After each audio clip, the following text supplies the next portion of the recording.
I'm really, really pleased to be able to introduce you to Paul, who will talk a little bit about what he's doing and why he's here to you in a minute. And after Paul's talk, we've got Marianne's story to give us some insights into the Dorset Women's Charter, and then we'll have a little break. So, Paul, can I hand over to you for your presentation on psychological contracting and understanding relationships at work? Good. Thank you, Tilia. Hi, everyone. Hope you can hear me okay. Before I start sharing my screen, I just wanted to say hi. My monitor's at the minute. I can't see. Can you see me, Tilia? I can see you, and I'm monitoring the chat for you. So okay, excellent. Thank you. I can't see myself. Not that I particularly want to see myself, but I just think my camera is working okay. So it's great to be here. Thank you for inviting me this morning. My name is Paul. I work at Dorset Healthcare, working leadership and personal development team. My background is in, I started a while ago in children's services and youth offending teams, youth justice. Then moving into a more clinical role as an assistant psychologist, working in brain injury rehab, to then moving into NHS, into more organisational development and organisational psychology realms, which is my interest. I am fascinated with particularly with relationship behaviour at work, but particularly relationships. And as I look back on my career to date, as I've become more experienced, as my career has progressed, I reflect and recognise the value those relationships that I had at work were so important. I probably didn't realise starting out just the influence and how important they were. And I particularly think back to my time in social care on some of those home visits, working with some very incredible people, but also some very challenging and dysfunctional, families. To have that support, those relationships with particularly managers and wider teams and organisations was really, really important. So I want to talk a little bit around that today, under using the kind of structure around psychological contracts. So I mentioned just in the chat, before I share my screen, I just interested to know who's heard of the psychological contract. Just a yes, no, little bit. I'm interested, just a very kind of quick and dirty bit of feedback here before I share. Okay, so we've got some yes, some no's. We've got a bit of a mix. Excellent. Okay. Tilia, can you see the screen? Okay. You're not sharing at the moment, I believe. Oh, okay.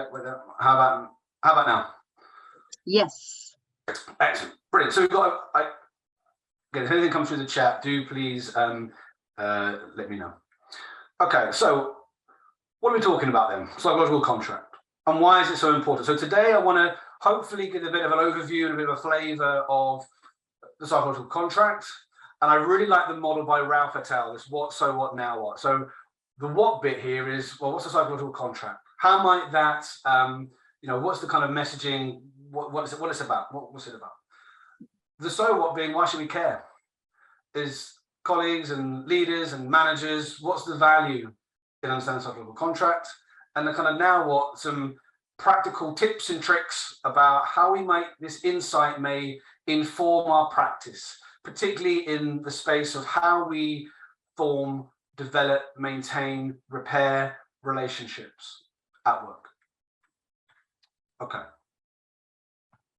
So, in terms of a definition, Denise Rousseau, I can never pronounce her name right, apologies, Denise, talking about in terms of individual beliefs shaped by the organisation regarding terms on an exchange agreement between the individual and their organisation. There are some key characteristics here around the psychological contract. Often they're implicit, they're not discussed. So if you think about our employment contracts, that's a tangible written document around our salaries, the job policies, our leave entitlement, sickness policy, all that type of stuff, hours of working. It's a legal document. The psychological contract is the unwritten stuff. I've sometimes heard it referred to as the things you find out about your job on your lunch break on your first day, if you indeed have the lunch break. the things that we don't like to, typically we don't like to ask an interviewer during the recruitment process. And as part of my postgraduate studies, many moons ago now, it feels like, I focus my research on what's the process around psychological contract formation, because we all have one in some description. And as I'm talking through this morning, I encourage you to reflect on your own contract and how this might resonate with yourself. As we go through, I will give further examples about this, but to kind of kick us off with that, I want to tell a bit of a story. And I'm going to use this from the position of my own employer organisation of Dorset Healthcare, but hopefully the same is true of any organisation that we work with, to give you a bit of a very kind of overview of how this process kind of happens. So this is Janet. Janet is she's one of our healthcare assistants, nurses, one of our nurses. She's currently working, or she was working in a large trust in London, and is looking for a bit of a change professionally. She goes to a party, and at the party, she's talking about the change. Her family have moved down to Dorset, and through a friend of a friend, they tell her, "Oh, have you tried looking at Dorset Healthcare? See what roles they've got." So then it goes on LinkedIn, has a look, and when she goes on LinkedIn, she finds this job advert. The bits I've highlighted there are bits that speak to Janet, to speak to her. So the things around, if you look at the kind of, so there's things around salary, around the type of employment, in this case full-time, but these are messages that the organisation, in this case Dorset Healthcare, are sending out as part of the job advert, which are helping to form Janet's psychological contract with Dorset Healthcare. This is before, by the way, she's had any direct conversation with any employee or walked through any Dorset Healthcare door. The psychological contract is forming. So things like discover how you can develop and shape your nursing story. That speaks to what's important for Janet and her values. She feels that there's an opportunity to ask questions before applying. Again, the sense of, I like that, we're looking for a job. That kind of speaks to her. And particularly the bit around providing healthcare close to home as possible is central to the way we do things. That aligns with Janet's values around how she likes as a clinician, as a healthcare worker, as a nurse, what's important for her. So already, I think actually that I like the sound of this. She also then does a little bit of research around, because she's moving and looking at the local area of Bournemouth. Again, likes what she sees. Oh, I like Bournemouth. Looks quite a nice place for me and my family to work. So then starts to hear about her new line manager and has some informal conversations with her line manager. Here's fantastic things. He likes how this line manager comes across. Has heard some very good things about her reputation. And again, that helps to strengthen this psychological contract. And then during the formal recruitment process, having shortlisted, again, her experience very friendly, very personable, very impressive, and leaves there with that feeling. Hopefully we can all resonate, that feeling of, you know what, maybe you've gone for an interview and you've gone back and you've spoken to your family or partner or your friend. You know, how do you think it went? Actually, I got a really good feeling. I got a really good vibe. Again, that is part of our contract is forming. So, and the point for me sharing this is that our relationships, certainly from an organizational perspective, are happening long before we get in front of people. And we'll come back to this as we kind of progress through. There are many types of relational contracts, and I could talk around this topic for days. But in the time available today, I really want to focus on relational. But I'm just going to quickly give you a little examples of each. Relational psychological contracts are linked with committal behaviours, are linked with staff satisfaction. And then if I was to give you an example of a relational psychological contract, if I'm on the phone to you now and I get a phone call from my daughter's nursery that says, "Paul, I'm really sorry, but your daughter's really poorly, can you come and collect her?" I phone my manager and I say, "Ash, look, I'm really sorry, my daughter's not very well, I need to go and collect her." And he says to me, "Paul, not a problem at all. Do what you need to do. We'll take care of it. Is there anything we can do?" And I go, "Fantastic." I go and sort my daughter out. Next week, no one's told me to. I'll stay on. I will feel like I have to make up that time, or it may come even later than that. I will time when I should be expected to go home, I will stay on. I will help someone else out. I will kind of, if you like, anyone's seen the film Pay It Forward, I essentially will pay it forward. I will return that favour, in short. No one's told me I have to. If I was to get out my employment contract, there's nothing there that says I need to. It is a sense of, in its purest sense, that you've got my back, I've got yours, on a very kind of simplistic level. And in the transactional relationship, there sometimes is, and so the relational contract, I suppose you could summarize a relational contract by the phrase, people work for people. The transactional contract represents a more transactional relationship.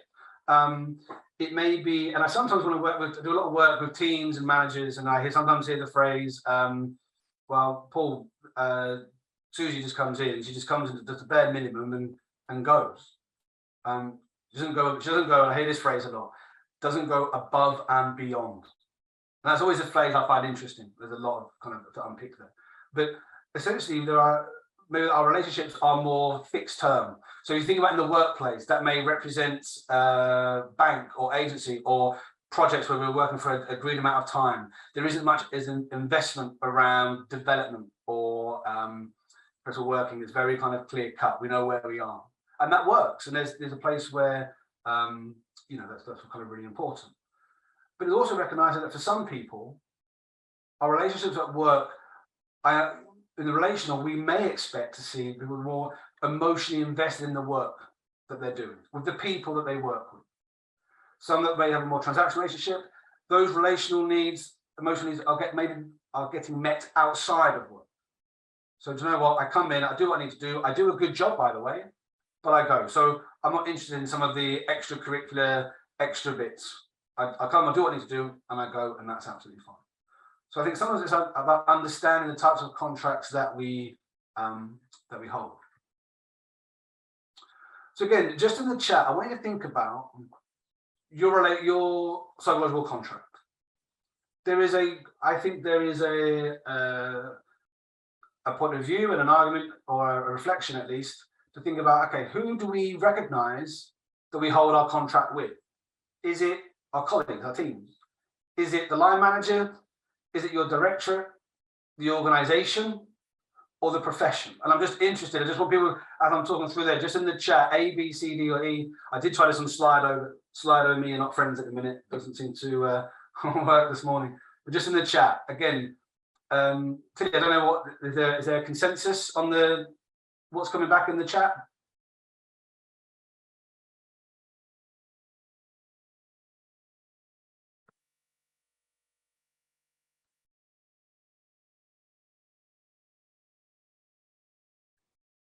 Okay. I'm gonna move on. Tilly, sorry, just quickly, Tilly, are you there? I can't see the chat. Are you able just to say, is there general consensus about who people believe they hold their contracts with? All of the above probably is the greatest consensus. Right, okay. And someone actually added another option, F, a contract with themselves. Yeah. Interesting. And I think I understand that. I think there's about in terms of our relationships with work. Yeah, I understand why you would say that around ourselves. If I think about it, if I take my sister as an example, she's a nurse. She's always wanted to be a nurse. We have pictures of her at 6 years old, dressed up as a nurse, and everything she wanted to do, she wanted to be a nurse. Her contract is, so her little contract, she would say, if she was here, is with the profession of nursing. That is who, everything she does is geared around that. We want to say that her team and line manager, you know, is not important. Of course it is, but her profession, that's her calling. That is her relationship. So everything that she does is around her being the best nurse that she can be.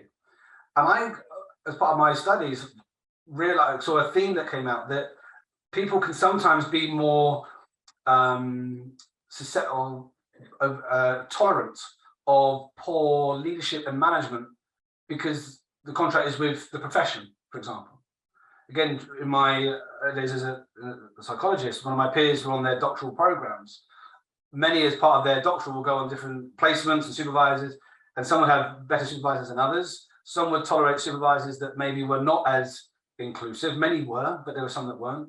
But because of their reputation and their, their credibility in the field, they were more susceptible to tolerate undesired behaviours, because the goal was that will enhance my experience and my education as a psychologist. I saw that play out sometimes. So it's things just to bear in mind, and we will revisit this as we come through. So relational contract. We know that relational contract is positively correlated with committal behaviours, low turnover intentions, staff satisfaction, employee well-being, performance and productivity. The role of managers is so important here. Rango et al. Described the manager as the employee's proximal organizational agent, is the messaging from the organization. Often we experience that firsthand through our line manager. Our line manager, conversely, is that conduit between us and the organization. So even in terms of decisions or the impact of decisions on us. Often what we see when relationships start to deteriorate or become somewhat strained is we see two things: psychological contract breach and psychological contract violation. Now, the breach is an implied, we have perceived a break of the promise that was made to us. So we're going to give you some examples of contracts. So sometimes, and this is a common one, of there may be a belief, a promise perceived that if I'm the first one in, last one out, or if I've been here the longest, when the round of promotions come around, the messaging that I've had from this organization is that's how people get promoted. That means by default then, I should be promoted. No one's told me that. No one's explicitly said, that is your job, Paul, that's yours.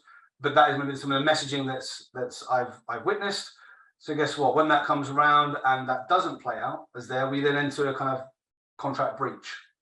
And it can have a slippery path if we allow it to, in terms of where that kind of goes. Conversely, sometimes the breach is the initial recognition that that wasn't what I expected.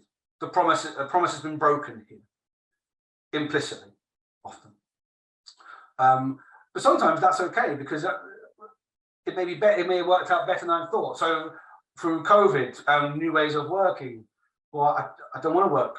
I didn't do this. I didn't sign up for this job to work in this way. That wasn't what I signed up for. I'm a bit dubious. I'm skeptical about working remotely or vice versa. But actually, do you know what? It's worked out better than I thought, because now I'm home. I can do the school run, or I can do the things outside of work that are really important to me, which before I couldn't do when I had to travel in and commute to the office. So yes, it's a breach, but actually it's worked out better than I thought. So we don't go into the violation, which is the emotional reaction to the breach, to this perceive that a promise has been broken. And I think sometimes we need to, as managers, and as leaders and as colleagues, is both from ourselves, but also from a perspective as us as leaders across our teams and our colleagues, is to think, right, when we are seeing behavior, when we are noticing that our relationships are feeling somewhat strained, what might be happening from a breach or a violation perspective? It has huge implications for any sense of organizational change. In my research, I interviewed a lot of clinicians, a lot of teachers, and one of the things that was important to them, hence the question around who you hold your contract with. Many of some of the senior teachers and people in education that I interviewed said that when the head left, or when their senior leader or the manager left, that prompted a huge surge of a need to recontract, because that was where the contract was with. So the minute that person left, that sense of uncertainty, people weren't sure because they had such strong relational contracts with that particular individual. Now they've left, we have to recontract again. Research also says that our psychological contract is more stable after that 8 to 12 months. Because when we first join any organization or role, those first 8 to 12 months is us getting the law of the land. We do that self-assessment of, is this what I thought? Is this what I signed up for? Because my recruitment experience was really positive. I had a really good feeling at the interview. Is that the reality? And then it starts to plateau off and it becomes very stable. Again, as I said, we do a lot of work with teams and leaders, and sometimes we do a lot of work around the culture. And people say to me, "Paul, we're losing a lot of staff, turnover for a number of different reasons." I'm always interested to look at tenure, to look at that 8 to 12 month period, because this research, the theory will suggest that maybe has there been some breach of violations in some contract, or in terms of that 8 to 12 month tenure, and we can start to use that as just to start some hypotheses about where we may want to start looking. Here are some mitigating factors which may mitigate the impact of a sense of psychological breach or violation in a relationship.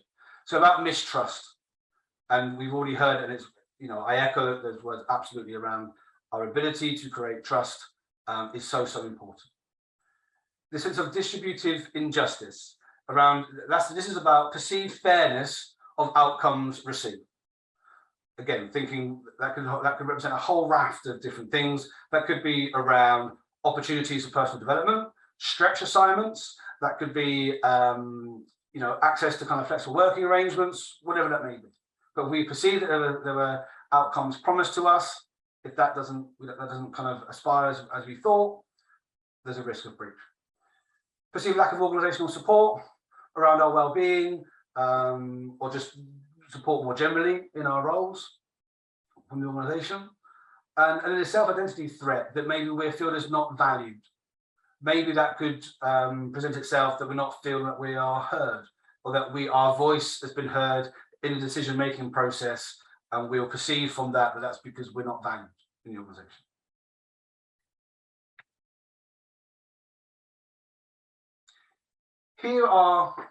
So if we suspect that there's a breach or a violation, typically these are some of the things that we may see in terms of behaviors. We may see people actively look to exit the organization, or certainly start to vocalize that they have intentions of leaving. We may hear that voice, we may get that feedback directly, we may be being particularly negative about a certain kind of aspect of the relationship, but people may be starting to be more vocal in their annoyance or frustration around certain aspects of the relationship. In terms of loyalty, we may see a lack of organizational citizenship behavior. Those kind of what we may sometimes refer to as goodwill gestures, or those extracurricular activities where we're helping additional colleagues out, or we're doing those extra activities that may fall outside of our immediate responsibilities and job descriptions. That's kind of a disenfranchise in certain quarters there. In neglect, colleagues may start to neglect certain responsibilities and duties that may form as anything I may stop putting certain things away, or certain parts of the processes that we know need to be followed through may start to get forgotten or not fully completed to the full extent. And then aggression. Now this could be in terms of retaliation, in fact, but it could also be that that real kind of negativity, which then starts to have an impact and ripple effect across other members of the team or other aspects of the service. In real severe, it's not to kind of over dramatize, but it's an area of research I find really interesting, is around employee sabotage. Again, you may see some of that in some extreme cases. So there's a need for us to think in terms of our relationship, to think, okay, what constitutes a need for us to recontract, or that may evoke things for us to think about our psychological contract. And here are just a kind of flavor of some of the things which will have an impact on our psychological contract. If our role changes, so any kind of sense of change or instances in the organization will encourage us and get us thinking about about our psychological contract and what's important to us.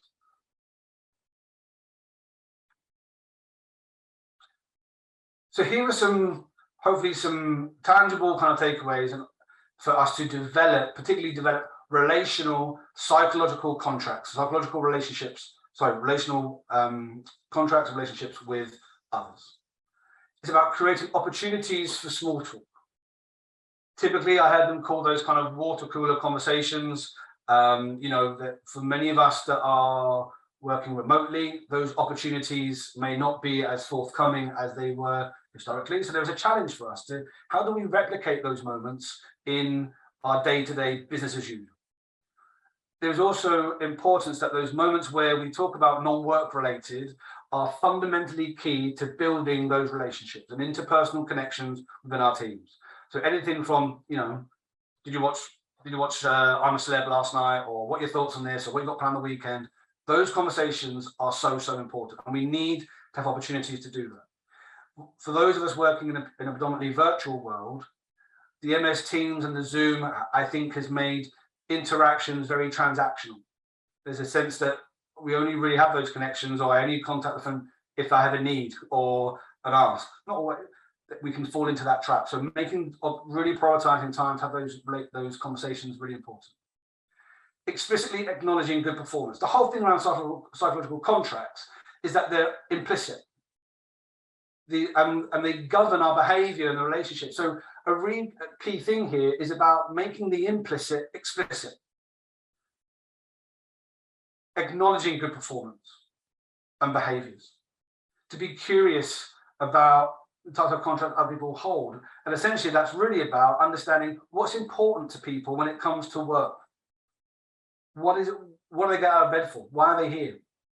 How can I support you? And if I know, so let me give you a real example. I had a situation where I was working with a team and there were, the culture in the team was not particularly healthy.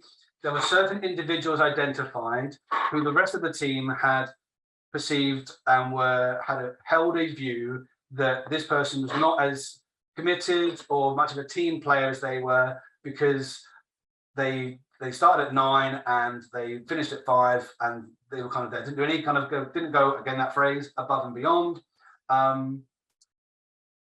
Whereas everyone else was quite a tight-knit group, right? We were quite, and what kind of transpired was that here was a colleague very good at what they did, but they weren't interested in the kind of social elements. It wasn't because they weren't a nice person or they weren't, but I don't want to do the social events, or I'm not interested in some of the interpersonal, some of those conversations. And you know what? When it's 5 o'clock, I finish at 5. So I know some of you were staying on till 6 o'clock. I want to go. I'm not, and there's just some of that culture, but the team had become there was very much in group and out groups. Are you familiar with social identity theory? In groups and out groups and kind of cliques, which we may kind of commonly refer to, was happening all the time. But they had a different sort of contract. Everyone else had a more relational contract. This person was demonstrating a much more transactional relationship, which is absolutely fine. But understanding that and understanding what's important and demonstrating our curiosity is going to be really important here. Being clear on expectations. Sometimes I think if we're not clear, we can kind of wing it, or we have a sense of what we think good looks like or what excellent is. Actually, let's be clear about what that is, because we also know around employee motivation that good feedback is really, really important. So let's be clear. And acknowledging and managing perceived breaches and violations. So and that's about demonstrating our empathy, demonstrating that if there are changes afoot, or there are things going on within our services, our teams, that we recognize that have a ripple effect and will have an impact on people, that we recognize that, because we know that is going to cause or trigger elements for colleagues to review their psychological contract. I would also say, and this is my opinion, so take this as just that, having worked with HR colleagues, often in many instances where, unfortunately, we're going through a formalized HR process around performance management and grievance, often I would attribute that to a break or a breach in the psychological contract. Now, people may disagree, and I invite people to challenge, but many conversations that I've had where we've reviewed and how we've got here, you think, okay, well, if that had been nicked, we had that conversation a month ago, or if we had addressed that because they perceived this and the manager perceived, we wouldn't have got here. We could have managed this better. So, in terms of summary, psychological contract theory can be useful in helping to understand relationships. I would encourage you to consider which contracts resonate with you, and in terms of how, particularly with the relational contracts, because we know its influence around really positive employee and organizational outcomes, is what are we doing to influence relational contracts in others. I want to pause there because I know that I'm half past my time, so I'm going to stop sharing my screen. I wonder if anyone's got any questions. Thank you, Paul. There's just been a reflection from Rosalind, who said that actually a non-work related conversation can be the most threatening in terms of feeling othered or not experiencing an inclusive workplace, which is probably just resonating with what you've shared there. Yeah. Yvonne asked about explaining breaches between the difference between breaches and violation again, but I think maybe just really short on time. But maybe that is something that we can pick up and maybe have a further conversation about, and then put something on our little National Centre website, if you wouldn't mind, Paul. I'm roping you in to do some extra work here. No, that's fine. Absolutely. So Yvonne, maybe have a look on our website, and if possible, Paul could do a little blog on, well, essentially his little talk here. Mary just says it was absolutely fascinating, and I think you've just hit the spot there for some of our leaders, managers and educators here. So we'll take this subject forward, I'd say.